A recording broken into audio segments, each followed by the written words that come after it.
नमस्कार दोस्तों, मैं अंकुर उपाध्याय स्वागत करता हूं आप सभी का आपके अपने YouTube channel share market analysis में। दोस्तों, बाजार की 3 बड़ी अपडेट इस वीडियो में मैं आप सभी के साथ शेयर करने जा रहा हूं। सबसे पहले बात करेंगे खुद बाजार पे ही। एक शानदार रिकवरी देखने को मिली है निफ्टी में। डे हाई पे आता हुआ दिखा है शेयर बाजार में निफ्टी 24,900 के ऊपर निकलता हुआ दिख रहा है। यहां से क्या और तेजी बनेगी या दैट्स इट, क्योंकि जितना बाउंस बैक उछाल आना था आ चुका है। इसके बारे में बात करेंगे। नेक्स्ट आप सभी के साथ बात करने वाला हूं एक ऐसे इंटरेस्टिंग सेक्टर के बारे में जिसके लिए डबल पॉजिटिव न्यूज हो रही है दोस्तों, डबल पॉजिटिव न्यूज, और इसके बारे में आपको डिटेल में समझना चाहिए, उसको आप सभी के साथ शेयर करूंगा। And last but not the least, Ola electric एक बार फिर गिर गया। भैया कितना और गिरेगा ये शेयर, अब तो कोई खबर भी नहीं है।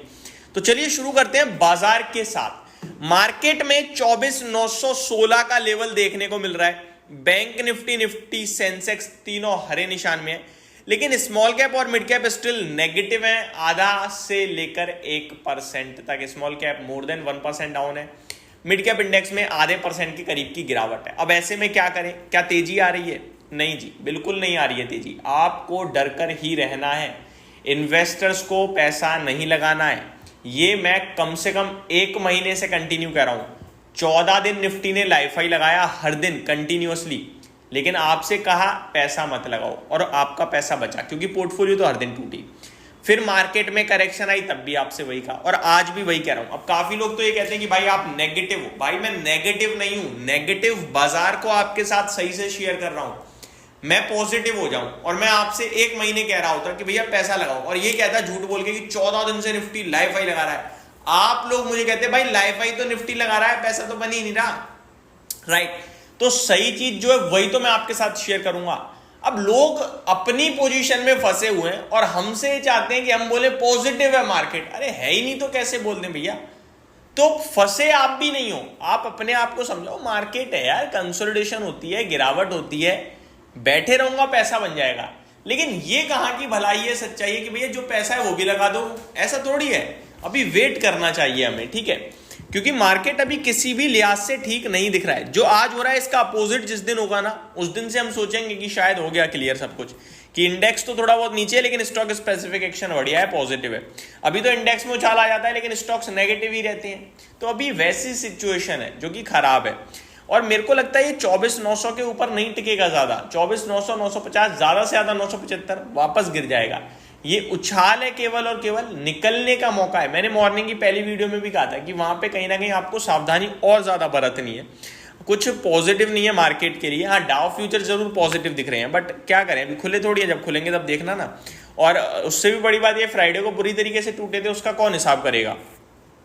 तो ठीक है, अमेरिका में उछाल आ भी गया तो कोई बड़ी बात नहीं है, क्योंकि अब वो गिरे भी तो बहुत ज्यादा है। वहीं दूसरी तरफ अगर मैं ब्रॉडर मार्केट को देखूं तो मेरे को एक सहारा जो मिल रहा है, एक अच्छी चीज जो मिल रही है, वो है निकाई, जापान का मार्केट।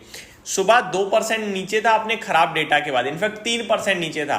वो बीच में जो लंच होता है ना, उस तक 2% गिरा, और अभी पूरी रिकवरी आ गई है। 0.7% ही केवल डाउन है, 0.1% नीचे है। तो जापान से अच्छे संकेत आ रहे हैं, ये पॉजिटिव दिख रहा है। बाकी मेरे को अभी कुछ पॉजिटिव नहीं दिख रहा है, स्पेशली स्टॉक लेवल पे। हाँ, इंडेक्स बीच बीच में उछल रहा है, वो एक अलग बात है, लेकिन स्टॉक लेवल पे मजा नहीं आ रहा है भाई। अगर आपने कुछ पैसा लगाना है तो निफ्टी के ETF में ही लगाना, उससे ज्यादा कहीं मत लगाना। अब आता हूं दूसरे टॉपिक पे दोस्तों, टायर स्पेस। यहां पे सोने पे सुहागा वाली बात चल रही है। देखो, टायर स्पेस के लिए उड़ती उड़ती खबरें ये हैं कि Indian tyre company said to hike prices by 2.5 to 3% from next week. अगले हफ्ते से 2.5 से 3% टायर के दाम बढ़ा सकती हैं टायर कंपनियां। अब सोने पे सुहागा कैसे? प्राइस हाइक ले रही हैं, यानी कमाई बढ़ेगी, रेवेन्यू बढ़ेगा, और दूसरी तरफ इनका कच्चा तेल नीचे खड़ा है, यानी रॉ मटेरियल भी सस्ता हो रहा है। हालांकि टायर कंपनी के लिए जो सबसे बड़ा रॉ मटेरियल रबड़ है, रबड़ के दाम और एक बार चेक करने होंगे। अगर वो भी नीचे है तो खरीदने में तो कम आ रहा है अब, और बेच रहे हो आप और हाइक लेके, तो बहुत बड़ा बेनिफिट हो सकता है। लेकिन अगर रबड़ के दाम ऊपर है तो उतना बड़ा बेनिफिट नहीं होगा, बस कच्चे तेल का फायदा जरूर मिलेगा। तो ये टायर स्पेस काफी इंटरेस्टिंग लग रहा है मुझे। एंड रिसेंटली मैं एक चीज भी पढ़ रहा था, तो मैंने देखा शायद टायर से रिलेटेड एक आध कंपनी मार्केट में और उतरने वाली है, IPO लेके आ रही है अपनी, तो उस पर भी हमें नजर बना के रखनी चाहिए। तो मार्केट में शायद आज आपके लिए थोड़ा हरियाली देखने को मिल रही है, और शायद टिके भी हरियाली, क्योंकि जापान जो नेगेटिविटी फैला रहा था आज वो हरे निशान में है, डाउ फ्यूचर्स हरे निशान में, लेकिन ओवरऑल अभी व्यू पॉजिटिव नहीं है, स्पेशली स्टॉक स्पेसिफिक तो बिल्कुल नहीं है। अब आ जाता हूं दोस्तों ओला इलेक्ट्रिक, क्या ही बात करें इस पे आपके लिए। अब मैं इस पे बाइंग के लिए बोल नहीं पाऊंगा, किस बेस पे बोलूंगा मैं आप बताओ, और सेलिंग के लिए भी मैं क्यों ही बोलूंगा। मैंने जब लेने को ही नहीं बोला तो सेल क्यों करवाऊं। तो सेल तो मैं वैसे भी ज्यादातर नहीं बोलता किसी चीज को, क्योंकि शेयर बाजार है, आप बेचोगे कल को चल गया किसी भी रीजन से तो बहुत ज्यादा दिक्कत होती है उस समय। तो मैं सेलिंग के लिए आपको आप पे ही छोड़ देता हूं, भैया आपकी मर्जी है, या फिर ये कहता हूं कि इतना बुक करके इतने में बैठे रहो। बाइंग के लिए मेरे हिसाब से अगर मैं एक as a investor value investor बनने लगूं तो वैल्यू इन्वेस्टर तो कभी लेगा नहीं, पहली बात है, क्योंकि ये लॉस मेकिंग है, अभी तक प्रॉफिट में नहीं है, मैनेजमेंट बता भी ना। लेकिन फिर भी अगर हम फ्यूचर को प्रिडिक्ट करते हुए कि भैया फ्यूचर बिजनेस है सब सोचते हुए इसे लेते हैं तो वही 75 to 80 75 70 यही भाव अच्छा होगा। 30,000 करोड़ से ज्यादा के मार्केट कैप पे खरीदना रीजनेबल नहीं है। अभी 44,000 करोड़ के मार्केट कैप पे है, आज एक बार फिर लगभग 2.5% नीचे दिख रहा है स्टॉक। तो ये मेरी तरफ से छोटी सी अपडेट थी, होप आपको सारी चीजें समझ में आई होंगी। Thank you so much for watching this video, have a great day guys.